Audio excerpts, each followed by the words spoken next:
Kasi what I heard is that they're very very upset itong mga demonyong ito because binubuko natin sila dito. Binubuko natin na ang NUPL ay prente ng CPP, NPA, NDF. Tapos nilagay ko yun sa Facebook ko, tapos pinag-usapan natin sa programa natin. Tapos sinabi ko na si Attorney Ligutan ay miyembro ng NUPL. Okay, so tapos pinag-usapan natin. Sinalaman ko na galit siya. Tsaka talagang pinuputakti yung yung mga posts ko. But, you know, mas marami yung mulat na ngayon. No? So, Eric, may babasahin kasi ako sa iyo. Ito yung nabasa Sige, ko ma'am. na parang PR parang pakilala ng NUPL, okay? Sa Inilabas ba nila o standard sa website nila? nasa Facebook ito. May nagbigay sa akin. Latest nila. Oo, as a defense against what we said, okay? Sige. So, Ibig sabihin na monitor nila tayo sa episode natin. Oh, At pati yeah. ang Facebook post mo. Yes, monitor natural, 'di ba? So, the National Union of People's Lawyers or the National Union of Patakas Lawyers is the Philippines, sabi nila ito sila yung nagsabi nito, is the Philippines' largest voluntary association of human rights lawyers dedicated to providing pro bono legal services and defending civil liberties for marginalized and oppressed sectors.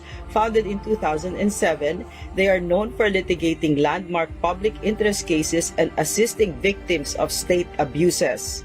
So bakit hindi nila tayo ginagawang lawyer? Ba't hindi na, di ba, victims tayo of state abuse? Bakit hindi nila, tulungan nyo naman kami? So, Eric, maybe it's best, coming from you, to tell the Filipino people what the real nature of the NUPL is. Okay? And what maganda. does this statement mean? Okay? Okay. Isa po sa karakteristik ng CPP, NPA, NDF, marunong po sila maglaro sa mga salita. They know how to play with words. Na nagsisinungaling sila, na mamanipulate nila itong mga salita at nagiging maganda pakinggan at magandang basahin kung wala kang historical background at direct information about them. So, kung ordinaryong mamamayan at mababasa mo, parang awawa na maganda to defending civil and political rights of the people pro bono and defending social justice issues. No, magandang pakinggan. Eric, yung state abuses. Yung state abuses. So, magandang pakinggan. Pero may lason po yan. Una sa lahat po, diyan nagtatago ang CPP, NPA, NDF sa mga salitang human rights advocacy, human rights defenders, social justice, and civil liberties against state oppression, against state abuses, against tyranny, against an oppressive apparatus of the government. Mga ganyang termino, kabisado po ni Ka-Eric kasi ginagamit namin yan sa mga manifesto at sa aming mga propaganda.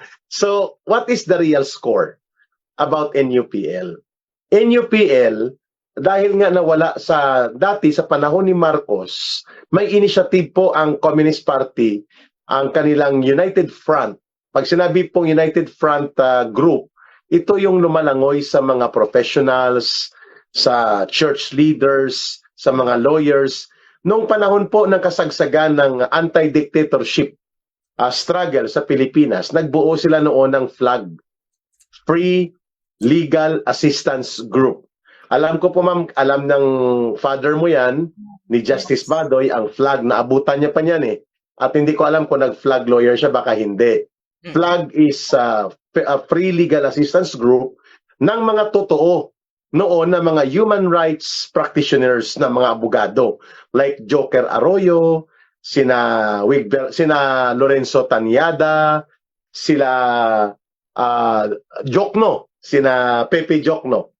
Nagamit po ito ng CPP bilang cover against doon sa state oppression and repressive acts of Marcos Sr. during the martial law and dictatorship years. So may history talaga. Was FLAG created and initiated by the Communist Party of the Philippines? Partly, yes. Project nila yon, Ma'am Lorraine. Project po nila yan, mga kababayan. Yung po, parang naging, it died a natural death. Itong flag, Free Legal Assistance Group, although mayroon pang grupo na nagsasabing may flag pa, pero wala na talagang active operational group ang flag, nakita ng CPP, NPA, NDF na kailangan nila magkaroon ng mga grupo ng abogado na tatayo during the time na mainit ang issue ng AJK, extrajudicial killings, laban sa panahon ni Gloria Macapagal Arroyo with the personalities like General Jovito Palparan. So kailangan nilang magkaroon ng lawyers movement para mabuo ang kanilang United Front, at kaya nag-project sila muli ng parang ala flag noong 1980s. Ngayon tinawag nilang NUPL. So NUPL was initiated, was conducted, orchestrated, organized, and mobilized, and until now, minamanduan at kinokontrol yan ng mga urban operatives or urban cadres ng CPP, NPA, NDF. Yan po ay proyekto ng CPP, NPA, NDF. Hindi po totoo na ito ay kusang umusbong, nagtipon-tipon ng mga abogado, na mga lumalaban noon sa extrajudicial killing issue, at naalala nila pwede tayong magtayo ng grupo. No. It was deliberate, it was categorical, it was pointedly planned na gawin nila ang NUPL para makahakop, makahamig ng maraming mga abogado na interesado doon sa binabanggit kong issue, Ma'am Lorraine. Human rights issue, social justice issue, civil liberties against an oppressive or a corrupt government. Doon sila sumakay, Ma'am Lorraine. Question.